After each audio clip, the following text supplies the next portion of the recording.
नमस्कार, जय हिंद दोस्तों। स्वागत है आपका अपने YouTube चैनल अपनी नौकरी में। दोस्तों, इस वीडियो में हम शुरू करने वाले हैं हिंदी पेडागोजी की कुछ महत्वपूर्ण परिभाषाएं, जो कि आप थंबनेल में भी देख चुके होंगे। टॉप 20 परिभाषाएं देखेंगे हम यहाँ पर, जो कि कई परीक्षाओं में पूछी गई हैं या पूछे जाने की उम्मीद है। और वो परिभाषाएं भी हम देखेंगे ट्रिक के साथ। तो आप किसी भी स्टेट से हों और किसी भी शिक्षक भर्ती परीक्षा की तैयारी कर रहे हों जिसमें हिंदी में पेडागोजी पूछी जाती है, तो आपके लिए ये वीडियो महत्वपूर्ण है। तो वीडियो में बने रहिए अंत तक। और वीडियो शुरू करने से पहले अगर चैनल को सब्सक्राइब नहीं किया है तो चैनल को सब्सक्राइब करें, क्योंकि हम यहाँ पर एक एक विषय की कंप्लीट पेडागोजी कराने वाले हैं। तो चलिए वीडियो को शुरू करते हैं। पहली जो हमारी परिभाषा है वो है सीताराम चतुर्वेदी के अनुसार। तो ये क्या कहते हैं कि भाषा के आविर्भाव में सारा संसार गूंगों की विराट बस्ती बनने से बच गया। किसने कहा? सीताराम चतुर्वेदी जी ने कहा कि भाषा के आविर्भाव में सारा संसार जो है वो गूंगों की बस्ती बनने से बच गया। किसने कहा? सीताराम चतुर्वेदी ने। तो इसको याद किस प्रकार से रख सकते हैं? देखिए, यहाँ पर क्या लिखा हुआ है? सीता, और यहाँ पे लिखा हुआ है राम, और यहाँ पर क्या है? गूंगों की विराट बस्ती। तो यहाँ पे हम कनेक्ट करेंगे थोड़ी सी स्टोरी के माध्यम से, जिससे हमें ये हमेशा के लिए याद हो सके। देखिए, यहाँ पर नीचे इमेज लिखा रखी है किसकी? सीता हरण की। तो रावण जब सीता जी को हरण करके ले जा रहा था तो सीता जी पुकार रही थी राम राम राम, तो कोई जवाब नहीं मिल रहा था। तब सीता जी ने गुस्से में आकर कहा था कि कोई जवाब क्यों नहीं दे रहा है? सारा संसार जो है वो गूंगा हो गया है क्या? क्या कहा था उन्होंने कि सारा संसार गूंगा हो गया है क्या? क्यों कोई जब मेरा जवाब नहीं दे रहा है? तो यहाँ पर हम कनेक्ट कर सकते हैं कि सीताराम चतुर्वेदी ने कहा था कि सारा संसार गूंगों की विराट बस्ती बनने से बच गया। उम्मीद करते हैं आपको ये परिभाषा समझ में आ गई होगी। इसको आप एक बार और देख लीजिएगा वीडियो को शुरू से प्ले करके, तो समझ में आ जाएगा। चलते हैं अगली परिभाषा की ओर। दूसरी परिभाषा है श्याम सुंदर दास के अनुसार। तो सारी जो परिभाषा है जहाँ तक संभव है इमेज के माध्यम से हम आपको समझाएंगे, जिससे कि आपको अच्छे से समझ में आ सके। और रेगुलर हम पेडागोजी की वीडियो लाने वाले हैं, तो इस चैनल को सब्सक्राइब जरूर कर लेना। चलिए, श्याम सुंदर दास क्या कहते हैं?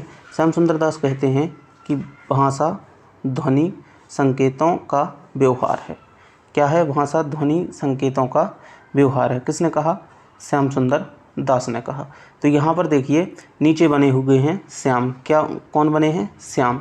तो भाषा जो है, ध्वनि और संकेत, जो श्याम थे वो अपने मित्रों को विशेष ध्वनि और संकेतों के माध्यम से बुलाते थे। जैसे माखन चोरी करने के लिए किसी घर में गए तो पहले खुद अंदर जाते थे और देखा कि यहाँ पर कोई नहीं है, सुरक्षित है, सब कुछ, मक्खन मिल चुका है, तो फिर अपने सखाओं को बुलाते थे विशेष ध्वनि या संकेतों के माध्यम से कि सभी लोग आ जाइए, मक्खन मिल चुका है। तो यहाँ पर श्याम सुंदर दास भाषा ध्वनि संकेतों का व्यवहार है। यहाँ पर कह सकते हैं कि श्याम अपने मित्रों को विशेष ध्वनि और संकेतों के माध्यम से बुलाते थे। आपको एक बार इस प्रकार से याद करना है और फिर आपको ऑटोमेटिक जिस दिन ये परिभाषा आपके सामने आएगी आप अपने आप सही उत्तर पर पहुंच जाएंगे। कल MCQ भी कराएंगे इसके, तो आप देख लेना, आपसे ये उत्तर बनेंगे। तो श्याम सुंदर दास की परिभाषा है कि भाषा ध्वनि संकेतों का व्यवहार है, यानी श्याम अपने मित्रों को विशेष ध्वनि और संकेतों से बुलाते थे। चलते हैं अगली परिभाषा की ओर। अगली परिभाषा है आपकी रामचंद्र वर्मा के अनुसार। तो रामचंद्र वर्मा क्या कहते हैं कि मुख से उच्चारित होने वाले शब्दों और वाक्यों आदि का संग्रह है, जिसके द्वारा मन की बातें बताई जाती हैं। क्या कहलाती है? भाषा कहलाती है। रामचंद्र वर्मा कहते हैं कि मुख से उच्चारित होने वाले शब्दों और वाक्यों आदि का संग्रह है जो जिसके द्वारा मन की बातें बताई जाती हैं। क्या कहलाती है? भाषा कहलाती है। किसने कहा है? रामचंद्र वर्मा ने। तो देखिए, परिभाषा काफ़ी अच्छी है, लेकिन याद भी हम रख सकते हैं, लेकिन हमें ये याद नहीं रखता है कि कौन सी परिभाषा किसकी है। तो यहाँ पर देखिए हम कनेक्ट करेंगे रामचंद्र। देखिए, रामचंद्र जी की इमेज यहाँ पर लगा रखी है। तो रामचंद्र जी ने किसको बताई थी अपनी मन की बातें? किसको बताई थी? हनुमान जी को बताई थी। जब ये सीता जी का पता लगाने जा रहे थे तो अपने मन की बातें किसको बताई थी? हनुमान जी को बताई थी। और जो विशेष इन्होंने पहचान दी थी वो किसको दी थी? अंगूठी दी थी जो पहचान में, वो किसको दी थी? हनुमान जी को दी थी, क्योंकि वो मन में जानते थे कि ये हनुमान जी ही वहाँ तक पहुँचेंगे। तो रामचंद्र वर्मा ने मन की बातें किसको बताई थी? हनुमान जी को। तो मुख से उच्चारित होने वाले शब्दों और वाक्यों आदि का संग्रह जिसके द्वारा मन की बातें रामचंद्र वर्मा ने बताई थी। तो यहाँ पर याद रख लेना, मन की बातें रामचंद्र वर्मा। अगली परिभाषा की ओर चलेंगे, सुमित्रानंदन पंत के अनुसार। तो सुमित्रानंदन पंत कहते हैं भाषा के बारे में कि भाषा संसार का नादमय चित्र है, ध्वनिमय स्वरूप है, यह विश्व की हृदय तंत्री की झंकार है। तो यहाँ पर आपको सुमित्रानंदन यानी कि लक्ष्मण जी का फोटो दिख रहा होगा। तो देखिए सुमित्रानंदन कौन थे? लक्ष्मण जी थे। और जब सुमित्रानंदन यानी कि लक्ष्मण जी गुस्सा होते थे तो जो संसार था वो कैसा हो जाता था? संसार का जो हृदय है वो क्या होता था? कांप उठता था। तो उनकी हृदय तंत्री में क्या होती थी? झंकार उठती थी या कांप उठता था जब गुस्सा होते थे। कौन? सुमित्रानंदन यानी कि लक्ष्मण जी जब गुस्सा होते थे तो संसार क्या होता था? हृदय तंत्री की झंकार या हृदय संसार का हृदय कांप उठता था। तो यहाँ पर याद रख सकते हैं कि सुमित्रानंदन पंत यानी जो नादमय चित्र है संसार का, वह हृदय तंत्री की झंकार जो है वो कांप उठती थी। कब? जब सुमित्रानंदन गुस्सा होते थे, यानी लक्ष्मण जी जब गुस्सा होते थे तब पूरे संसार की हृदय तंत्रियाँ क्या होती थीं? झंकार हो उठती थीं या कांप उठती थीं। तो इस प्रकार से हम इसको भी याद रख सकते हैं। चलते हैं अगली परिभाषा की ओर। अगली परिभाषा है आपकी बाबूराम सक्सेना के अनुसार। देखिए इस परिभाषा में जिस प्रकार की जो ट्रिक ली जा रही हैं या लॉजिक लगाए जा रहे हैं, सिर्फ आपको याद कराने के उद्देश्य से है। किसी भी धर्म, जाति या किसी विशेष व्यक्ति से इन ट्रिकों का कोई विशेष संबंध नहीं है, सिर्फ याद कराने के लिए हम आपको बता रहे हैं। तो अगली जो आपकी है बाबूराम सक्सेना के अनुसार। तो बाबूराम सक्सेना कहते हैं कि जिन ध्वनि चिन्हों द्वारा मनुष्य परस्पर विचार विनिमय करता है उन्हें क्या कहते हैं? भाषा कहते हैं। तो अभी हमने पीछे पढ़ी थी एक परिभाषा ध्वनि संकेतों के अनुसार। किसके अनुसार थी वो? श्याम सुंदर जी के अनुसार थी कि ध्वनि संकेतों का माध्यम ही भाषा है। यहाँ पर ध्वनि चिन्ह देखिए, एक विशेष प्रकार के चिन्ह होते हैं बाबूराम सक्सेना। तो यहाँ पर हम कुछ शब्द चुनेंगे जो कि सभी को मालूम है आज के समय में, बाबू, और यहाँ पर कह सकते हैं हम सोना।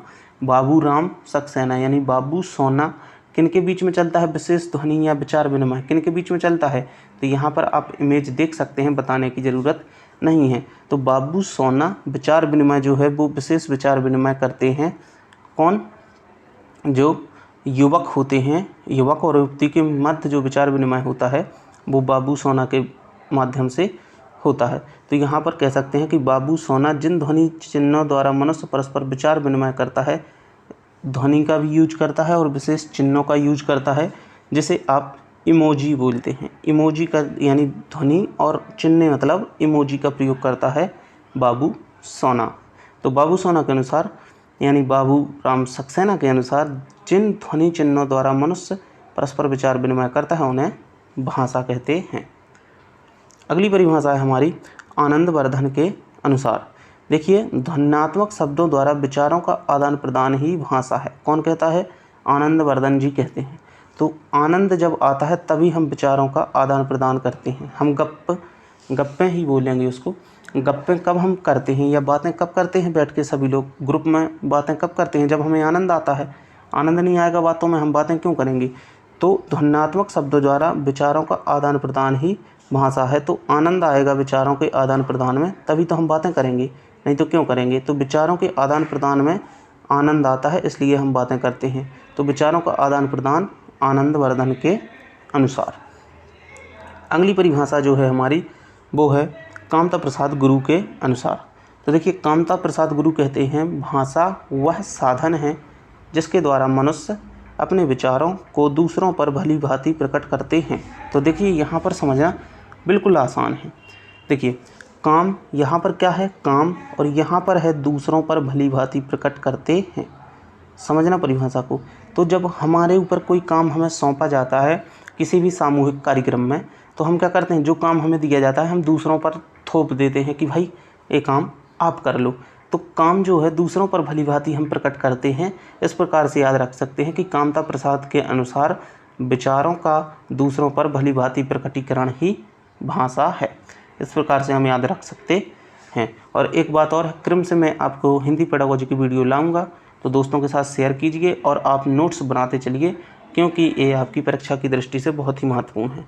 तो उम्मीद करते हैं ये परिभाषा भी आप समझ गए होंगे कि जब हमें काम पड़ता है कोई, तो हम दूसरों पर क्या करते हैं, थोप देते हैं कि ये काम आप कर लो। तो इस प्रकार हम इसको भी याद रख सकते हैं।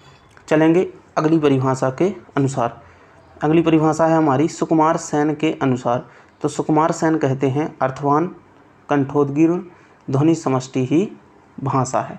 अर्थवान कंठोद्गीर्ण ध्वनि समष्टि ही भाषा है। एक कौन कहता है, सुकुमार सेन कहते हैं। तो यहाँ पर एक शब्द है सुकुमार। सुकुमार यानी कि कुमार या राजा का बालक। सुकुमार कौन होते हैं, जिन्हें सभी सुखों की प्राप्ति होती है, वो होते हैं सुकुमार। और सुकुमार कौन होंगे, जिनके पास पैसा होगा। जिनके पास पैसा नहीं होगा वो कहाँ से सुकुमार होंगे, उन्हें तो काम करना पड़ेगा। तो जो अर्थवान होंगे वही कैसे होंगे, सुकुमार होंगे। तो अर्थवान कंठोद्गीर्ण ध्वनि समष्टि ही भाषा है, किसके अनुसार, सुकुमार सेन के अनुसार। तो सुकुमार कौन होंगे, जो अर्थवान होंगे। तो सुकुमार सेन की परिभाषा है अर्थवान से प्रारंभ। अगली परिभाषा की ओर चलेंगे। अगली परिभाषा है आपकी क्रॉन्चे के अनुसार। तो क्रॉन्च कहते हैं कि उच्चारित एवं सीमित ध्वनि संगठन ही भाषा है। तो क्रॉन्च, देखिए क्रॉन्च शब्द का उच्चारण मिल रहा है चोंच से, तो इस पक्षी को डाला है यहाँ पर क्रॉन्च चोंच, क्रॉन्च चोंच, कौंच चोंच। तो यहाँ पर हम कह सकते हैं कि चोंच। अब आते हैं हम परिभाषा पर, उच्चारित एवं सीमित ध्वनि संगठन ही भाषा है। तो उच्चारित करते हैं हम, भाषा जो पक्षी है वो उच्चारित करते हैं किससे, चोंच से। लेकिन कैसी करते हैं, सीमित ध्वनि संगठन। जो पक्षी है कोई एक विशेष प्रकार की ही आवाज़ निकाल सकते हैं। ऐसा तो नहीं है कि इंसानों जैसे चेंज होते रहते हैं, एरिया चेंज तो उनकी भाषा चेंज। जैसे इंसान हिंदी बोलते हैं, इंग्लिश बोलते हैं, फारसी, उर्दू, मराठी कुछ भी बोलते हैं तो उनकी चेंज होती रहती है। तो मनुष्यों की भी भाषाएँ बहुत सी हैं, परंतु पक्षियों की सीमित भाषाएँ हैं और वो एक प्रकार की चोंच से एक प्रकार की या सीमित ध्वनि ही बोलते हैं। तो यहाँ पर कह सकते हैं कि चोंच से सीमित ध्वनि संगठन ही बोला जा सकता है। तो क्रॉन्च के अनुसार उच्चारित एवं सीमित ध्वनि संगठन ही भाषा है। सीमित ध्वनि संगठन किससे बोला जाता है, चोंच से। तो इस प्रकार इसको भी आप याद रख सकते हैं। चलते हैं अगली परिभाषा के अनुसार। अगली परिभाषा है आपकी गुणे के अनुसार। गुणे कहते हैं कि ध्वन्यात्मक शब्द द्वारा हृदयगत भावों तथा विचारों का प्रकटीकरण ही भाषा है। ध्वन्यात्मक शब्द द्वारा हृदयगत भावों तथा विचारों का प्रकटीकरण ही भाषा है। किसने कहा, गुणे ने कहा। तो देखिए गुण जो हैं आपके, मात्रा को छोड़िए, गुण आपके कहाँ होते हैं, हृदय में होते हैं, आपके भावों में होते हैं और आपके विचारों में होते हैं। आपके हृदय के भाव और विचार किस प्रकार के हैं, उसी प्रकार से आपके गुणों का निर्धारण किया जाता है हृदय के भाव और विचारों से। तो यहाँ पर आप याद रख सकते हैं कि हृदयगत भावों तथा विचारों का प्रकटीकरण ही भाषा है। कौन कहता है ये, गुणे कहते हैं। तो हृदय के भाव और विचार के कारण ही आपके गुण आते हैं कि भाई ये संस्कारी है, ये असभ्य है। इस प्रकार के जो गुण हैं वो हृदय और विचारों से प्रकट होते हैं। चलते हैं अगली परिभाषा की ओर। अगली परिभाषा है आपकी मैक्स मूलर की, और ये सीटेट में 2 से 3 बार पूछी जा चुकी है कि यदि भाषा प्रकृति की देन है तो यह निसंदेह अंतिम और सर्वश्रेष्ठ रचना है। तो इसको अच्छे से याद रख लेना कि मैक्स मूलर की परिभाषा है कि यदि भाषा प्रकृति की देन है तो यह निसंदेह अंतिम और सर्वश्रेष्ठ रचना है। किसकी परिभाषा है ये, मैक्स मूलर जी की परिभाषा है कि भाषा प्रकृति की देन है तो निसंदेह अंतिम और सर्वश्रेष्ठ रचना है। चलते हैं अगली परिभाषा के अनुसार। तो अगली परिभाषा है आपकी भोलानाथ तिवारी के अनुसार। तो भोलानाथ तिवारी जी कहते हैं कि भाषा निश्चित प्रयत्न के फलस्वरूप मनुष्य के मुख से निःसृत वह सार्थक ध्वनि व समष्टि है जिसका विश्लेषण और अध्ययन हो सके। तो इसको याद कैसे रखेंगे, देखिए यहाँ पर लिखा है भोलानाथ तिवारी। तिवारी जी हैं, पूजन करने जाएंगे, पंडित जी हैं, पूजा करने जाएंगे, तो ये क्या बोलेंगे, व्यर्थ तो कुछ बोलेंगे नहीं, मंत्र बोलेंगे, तो सार्थक ध्वनि समष्टि ही बोलेंगे। कौन, तिवारी जी। तो भोलानाथ तिवारी जो हैं वो पूजन करने के लिए गए तो सार्थक ध्वनि ही बोलेंगे या सार्थक मंत्र ही बोलेंगे। पूजा के लिए। तो भोलानाथ तिवारी सार्थक ध्वनि और समष्टि है। कौन? भाषा सार्थक ध्वनि समष्टि है, इससे याद रख लेना है आप। भोलानाथ तिवारी सार्थक ध्वनि समष्टि है, जिसका विश्लेषण और अध्ययन हो सके भाषा के विषय में। चलते हैं अगली परिभाषा के अनुसार। दंडी के अनुसार दंडी जी कहते हैं कि यह समस्त तीनों लोक अंधकारमय हो जाते यदि शब्द रूपी ज्योति से यह संसार प्रदीप्त ना होता। तो यहाँ पर इसको याद रखना है, तो परिभाषा को फिर से पढ़ेंगे, फिर याद करने की ट्रिक बताते हैं। यह समस्त तीनों लोक अंधकारमय हो जाते यदि शब्द रूपी ज्योति से यह संसार प्रदीप्त ना होता। तो इसको याद करना है। देखिए दंडी, यहाँ पर क्या है? दंड। क्या लिखा है? दंड। और दंड जब मिलेगा तो क्या होता है? दंड जब मिलता है तो तीनों लोक जो हैं वो अंधकारमय हो जाते हैं। जब दंड मिलता है तो तीनों लोक जो है अंधकारमय हो जाते हैं। अगर दंड मिलेगा किसी को या पृथ्वी को जब दंड मिलेगा तो तीनों लोक जो हैं वो अंधकारमय हो जाते हैं जब किसी को दंड दिया जाता है देवों के द्वारा। तो याद रख सकते हैं कि दंड जब मिलेगा तो तीनों लोगों को दंड मिलेगा किसी कारण के लिए। तो यहाँ पर हम याद रख सकते हैं कि दंड मिला तो तीनों लोग कैसे हो गए? अंधकारमय हो गए। दंड मिला तो क्या हो गए? तीनों लोग अंधकारमय हो गए। इतने से याद रख सकते हैं हम, पूरी याद रखने की ज़रूरत नहीं है, क्योंकि हमें किसी भी परीक्षा में लिखना नहीं है, ऑब्जेक्टिव में से एक सही उत्तर छांटना होता है। अगले प्रश्न की परिभाषा की ओर चलेंगे। तो अगला है ब्रिटानिका शब्दकोश के अनुसार। टॉप जो परिभाषा है वो छांट के हम आपके लिए लाए हैं। देखिए ब्रिटानिका शब्दकोश कहता है कि भाषा ध्वनि प्रतीकों या संकेतों की ऐसी मान्य व्यवस्था है जिसके द्वारा एक समाज के लोग आपस में विचार विनिमय करते हैं। तो देखिए शब्दकोश हम कब देखते हैं? जब हमें कोई शब्द छांटना हो, अगर या सही उत्तर उसका ढूंढना हो, तो शब्दकोश की जो शब्द हैं वो कैसे होते हैं? मान्य होते हैं, या मान्य व्यवस्था होती है। शब्दकोश में सही शब्द या मान्य शब्द ही सम्मिलित किए जाते हैं। ऐसे नहीं है कि कुछ भी लिखा और शब्दकोश में डाल दिया, ऐसा नहीं होता है।